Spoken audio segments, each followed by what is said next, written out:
Hello students, welcome back to my channel. आप देख रहे हैं स्टडी आईक्यू चैनल। तो आइए आज बात करते हैं हम आज के हमारे टॉपिक के बारे में। आज हम बात करते हैं जनरल नॉलेज के बारे में। जनरल नॉलेज है सामान्य ज्ञान के बारे में। तो पहला क्वेश्चन है, भारत के किन राज्यों में उर्दू को द्वितीय भाषा का दर्जा प्रदान किया गया? क्या है? भारत के किन राज्यों में जो उर्दू थी इसको द्वितीय भाषा का दर्जा प्रदान किया गया? तो वो राज्य है बिहार और उत्तर प्रदेश में उर्दू को द्वितीय भाषा का दर्जा प्रदान किया गया था, बिहार और उत्तर प्रदेश में। अब अगला है, भारत में सर्वप्रथम भूमिगत ट्रेन कब और कहाँ चली? तो 21 अक्टूबर 1984 को कोलकाता में भारत में पहली बार भूमिगत ट्रेन चली थी। 21 अक्टूबर 1984 को कोलकाता में भूमिगत ट्रेन चली थी पहली बार। अब अगला है, लोकसभा में एक भी दिन न आने वाले प्रथम भारतीय प्रधानमंत्री कौन थे? तो वो थे चौधरी चरण सिंह, जो कि लोकसभा में एक भी दिन उपस्थित नहीं हुए थे। अब अगला है, भारत का प्रथम समाचार पत्र कौन सा है और वह कब प्रकाशित हुआ था? तो इंडिया गजट 1776 में कोलकाता में। ये भारत का पहला समाचार पत्र था जो कि कोलकाता में प्रसारित हुआ था 1776 में। अब अगला है, भारत में आपातकाल की घोषणा कब हुई? तो 21 जून 1975 को भारत में आपातकाल की घोषणा हुई थी, 26 जून 1975 को। अगला है, भारतीय रिजर्व बैंक की स्थापना कब हुई थी? तो 1935 में भारतीय रिजर्व बैंक की स्थापना हुई थी, 1935 में। अगला है, भारत में सबसे बड़ा होटल कौन सा तथा वो कहाँ है? तो भारत में सबसे बड़ा होटल वो दक्षिण मुंबई स्थित ओबेराय सेटन, जो समुद्र के किनारे बना है। ओबेराय सेटन होटल जो है वो भारत में सबसे बड़ा होटल है जो कि समुद्र के किनारे बना हुआ है, ताकि यात्रियों को इससे सहायता मिल सके। अब अगला क्वेश्चन है, भारतीय गणराज्य के प्रथम सभापति कौन थे? भारतीय गणराज्य के जो प्रथम सभापति थे वो कौन थे? तो डॉक्टर जहांगीर हुसैन, वो भारतीय गणराज्य के पहले सभापति थे। अब अगला है, भारत के प्रथम ब्रिटिश गवर्नर जनरल कौन थे? तो वॉरेन हेस्टिंग्स जो थे वो भारत के पहले ब्रिटिश गवर्नर जनरल थे, वॉरेन हेस्टिंग्स। अगला है, भारत में महलों का शहर कौन सा है और उसकी स्थापना किसने की थी? तो भारत में महलों का शहर है वो कलकत्ता में और उसकी स्थापना जाबरनाग द्वारा की गई थी। जो भारत में महलों का शहर है वो कोलकाता है और इसकी स्थापना जाबरनाग के द्वारा की गई थी। अब अगला क्वेश्चन है, भारत के राष्ट्रीय ध्वज को स्वतंत्रता पूर्वक लहराने के लिए किसने संघर्ष करके विजय प्राप्त की थी? तो वो थे नवीन जिंदल, जिन्होंने भारत के राष्ट्रीय ध्वज को स्वतंत्रता पूर्वक लहराने के लिए कई सारे संघर्ष किए थे, वो थे नवीन जिंदल। अब अगला क्वेश्चन है, भारत में सबसे प्रथम बार किनके द्वारा क्रिकेट खेला गया और कब? तो सबसे पहले क्रिकेट अंग्रेजों के द्वारा खेला गया था और वो भी सन 1933 में। तो भारत में सबसे पहली बार अंग्रेजों के द्वारा क्रिकेट मैच खेला गया था, वो भी सन 1933 में। अब अगला है, दिल्ली का लाल किला किसने बनवाया था? तो वो शाहजहां ने दिल्ली का लाल किला बनवाया था। अगला है, भारत में कौन सी फिल्म सबसे अधिक चली? तो भारत में सबसे अधिक चली थी दिलवाले दुल्हनिया ले जाएंगे। ये फिल्म ना बहुत ज़्यादा पॉपुलर हुई थी और भारत में सबसे ज़्यादा चली थी, और ये फिल्म चली थी मिनर्वा टॉकीज में, मुंबई में। मुंबई का जो मिनर्वा टॉकीज है उसके अंदर ये वाली फिल्म चली थी, दिलवाले दुल्हनिया ले जाएंगे। अब अगला क्वेश्चन है, भारत में प्रथम भू उपग्रह का क्या नाम है? तो वो है एथल। भारत का पहला भू उपग्रह है, उसका नाम है एथल।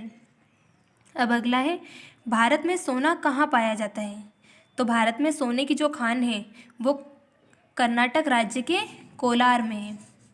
कर्नाटक राज्य का जो कोलार जिला है उसके अंदर सोने की खान पाई जाती है। अब अगला है, भारत की सबसे पवित्र नदी कौन सी है? तो भारत की सबसे पवित्र नदी गंगा नदी है। गंगा नदी भारत की सबसे पवित्र नदी है। अगला क्वेश्चन है, डॉक्टर भीमराव अंबेडकर का जन्म स्थान कहाँ है? तो डॉक्टर भीमराव अंबेडकर का जन्म स्थान महू, मध्य प्रदेश में हुआ था। अगला क्वेश्चन है, मोर को कब राष्ट्रीय पक्षी घोषित किया गया था? जो मोर है इसको कब राष्ट्रीय पक्षी घोषित किया गया था?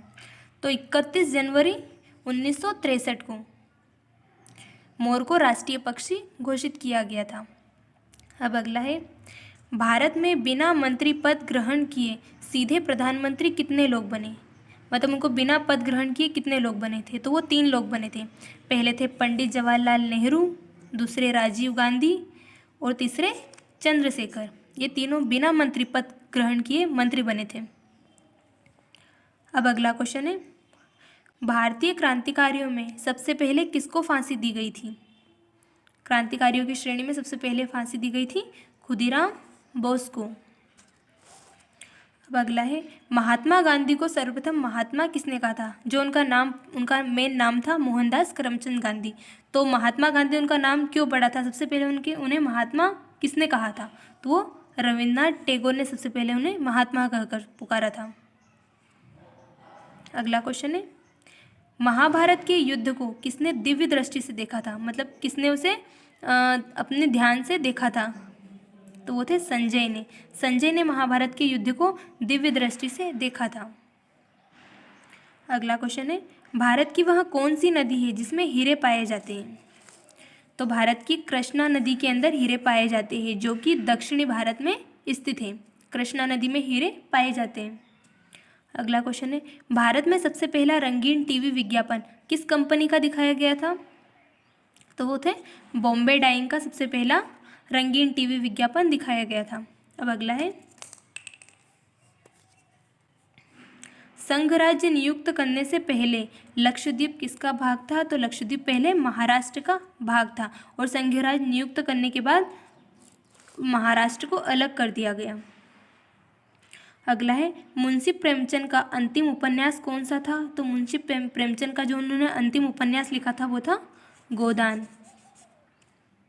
अब अगला है, भारत के किस राज्य की 2 राजधानियाँ? भारत के सभी राज्यों की एक ही राजधानी है, बस जम्मू और कश्मीर एक ऐसा राज्य है जिसकी 2 राजधानियाँ हैं। अगला है, भारत की सबसे उपजाऊ मिट्टी कौन सी है? तो भारत की एल्यूवियल मिट्टी सबसे अधिक उपजाऊ मिट्टी है, मतलब इसके अंदर फसल सबसे अच्छी होती है। अगला है, भारत की सबसे अधिक दूध देने वाली गाय कौन सी है? तो साहिवाल जो गाय की नस्ल होती है वो सबसे अधिक दूध उत्पादित करती है। अगला क्वेश्चन है, क्षेत्रफल की दृष्टि से भारत विश्व का कौन सा नंबर का देश है? मतलब जो जगह हमारी है क्षेत्रफल है उसकी दृष्टि से भारत जो है विश्व का 7वां देश है। अगला क्वेश्चन है, भारत की दंड संहिता में कितनी धारा है? तो भारत की दंड संहिता में 511 धाराएं हैं टोटल। अगला क्वेश्चन है, भारत के साक्ष्य अधिनियम में कितनी धाराएं हैं? तो भारत के साक्ष्य अधिनियम में 157 धाराएं हैं। नेक्स्ट क्वेश्चन है, भारत की सिविल प्रक्रिया संहिता में कितनी धाराएं हैं? तो भारत की जो सिविल प्रक्रिया संहिता है उसमें 484 धाराएं लगभग हैं। अगला क्वेश्चन है, भारत में कितने अंतर्राष्ट्रीय एयरपोर्ट और कितने अन्य एयरपोर्ट हैं? तो भारत में जो है कुल 392 एयरपोर्ट हैं, जिसमें 92 पर प्राइवेट व गवर्नमेंट कमर्शियल सेवाएं उपलब्ध है। मतलब जो 92 है उसमें प्राइवेट व गवर्नमेंट दोनों सेवाएं उपलब्ध है। इनमें से जो 12 है वो अंतर्राष्ट्रीय सेवाएं प्रदान करते हैं। टोटल है 392 और जिसमें से 92 प्राइवेट व गवर्नमेंट दोनों सेवाएं उपलब्ध करते हैं और 12 है वो अंतर्राष्ट्रीय, मतलब विदेशों की भी सेवाएं उपलब्ध प्रदान करते हैं। अगला क्वेश्चन है, भारत में कितने ताप बिजली घर हैं? इसमें किसका प्रयोग किया जाता है तथा ये कहाँ पर है? तो भारत के तमिलनाडु प्रदेश में एकमात्र ताप बिजली घर है। मतलब हमारे ऑल इंडिया में जो तमिलनाडु में केवल एक ही ताप बिजली घर है जिसमें लिग्नाइट का प्रयोग किया जाता है।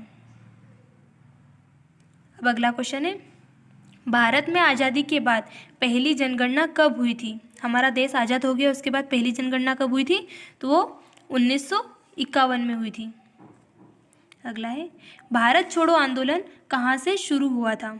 तो भारत छोड़ो आंदोलन मुंबई से शुरू हुआ था। अगला क्वेश्चन है, पृथ्वीराज चौहान मोहम्मद गौरी से किस युद्ध में परास्त हुए थे? तो पृथ्वीराज चौहान मोहम्मद गौरी से तराइन के युद्ध में परास्त हुए थे। नेक्स्ट क्वेश्चन है, जलियांवाला बाग कांड में गोली चलाने का आदेश किस ऑफिसर ने दिया था? तो वो जनरल डायर ने दिया था।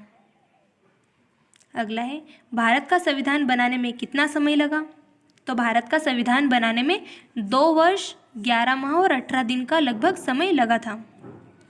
अब अगला क्वेश्चन है, राम जन्मभूमि का ताला कब और किसके आदेश से खुला था? मतलब कौन से न्यायाधीश के आदेश से? तो न्यायमूर्ति श्री कृष्ण मोहन पांडेय के आदेश से। फैजाबाद, जो फैजाबाद के थे, उनके आदेश पर 1 फरवरी 1986 को 6:27 पर अयोध्या को कोतवाल श्री वीपी सिंह द्वारा खोला गया था। जो वहाँ के कोतवाल थे, उनके द्वारा उसका ताला खोला गया था 1 फरवरी 1986 को। अगला क्वेश्चन है, भारत के राष्ट्रपति का चुनाव किसके द्वारा किया जाता है? तो वो निर्वाचन मंडल के द्वारा किया जाता है। भारत के राष्ट्रपति का चुनाव निर्वाचन मंडल के द्वारा किया जाता है। अगला है, दिल्ली का प्राचीन नाम क्या था और वह कब और किसके द्वारा रखा गया था? तो दिल्ली का प्राचीन नाम था वो दिल्लीपुर था और ये नाम ईसा के 57 वर्ष पूर्व दिल्ली के द्वारा रखा गया था। दिल्ली का पुराना नाम दिल्लीपुर था और ये ईसा के 57वें पूर्व वर्ष जो डिल्ल थे, उनके द्वारा यह नाम रखा गया था। अब अगला क्वेश्चन है, संविधान सभा ने राष्ट्रीय ध्वज के डिज़ाइन को कब स्वीकृति प्रदान की थी? तो संविधान सभा ने राष्ट्रीय ध्वज के डिज़ाइन को 22 जुलाई 1947 को स्वीकृति प्रदान की थी। अब अगला है, पूरे राष्ट्रगान का रिकॉर्ड बजने में लगभग कितना समय लगता है? मतलब कितने समय में हमें राष्ट्रगान पूर्ण कर देना चाहिए? तो वह 52 सेकेंड का समय लगता है। अगला क्वेश्चन है, सियाचिन ग्लेशियर कहाँ है? तो सियाचिन ग्लेशियर कश्मीर में है। अगला है, राष्ट्रीय समुद्र विज्ञान संस्थान कहाँ है? तो राष्ट्रीय समुद्र विज्ञान संस्थान पणजी में स्थित है। अगला है, किन राज्यों में पंचायती राज प्रणाली सबसे पहले लागू की गई थी? तो महाराष्ट्र और राजस्थान में पंचायती राज प्रणाली सबसे पहले लागू की गई थी। अगला क्वेश्चन है, नेवेली ताप बिजली घर किस राज्य में है? तो नेवेली ताप बिजली घर तमिलनाडु राज्य में स्थित है। अगला क्वेश्चन है, टीटागढ़ किस उद्योग के लिए विख्यात है? तो टीटागढ़ लिखना भूल गई, सॉरी मैं, टीटागढ़ कागज उद्योग के लिए प्रसिद्ध है। अगला क्वेश्चन है, रामकृष्ण मिशन की स्थापना किसके द्वारा की गई थी? तो रामकृष्ण मिशन की स्थापना स्वामी विवेकानंद के द्वारा की गई थी।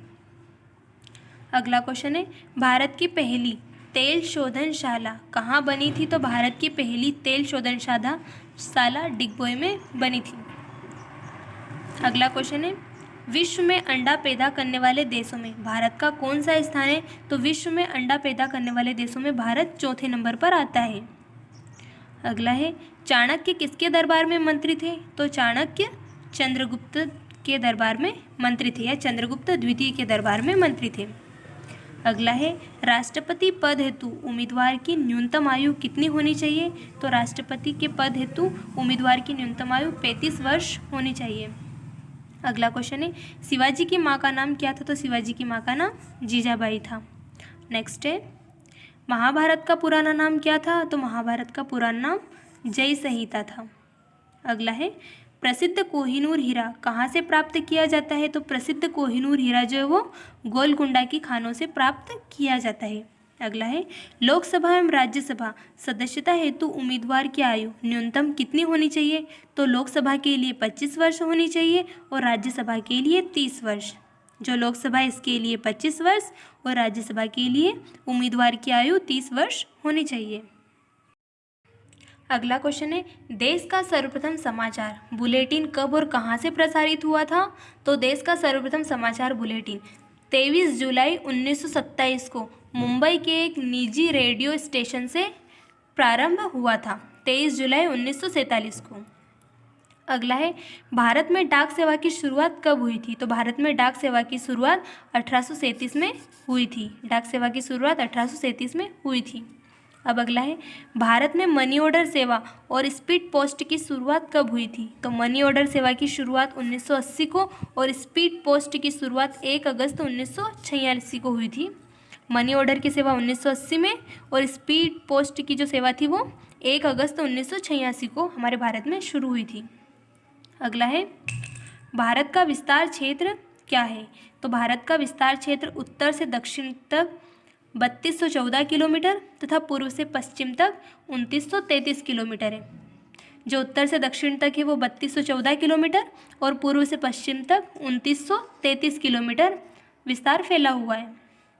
अगला क्वेश्चन है, विश्व का सबसे लंबा रेलवे प्लेटफॉर्म खड़गपुर में ये किस राज्य में, जो हमारे इसके अंदर दो क्वेश्चन बनते हैं। पहला तो है कि विश्व का सबसे लंबा प्लेटफॉर्म कौन सा है, तो हो जाएगा खड़गपुर, और ये किस राज्य में है, तो खड़गपुर पश्चिम बंगाल में स्थित है।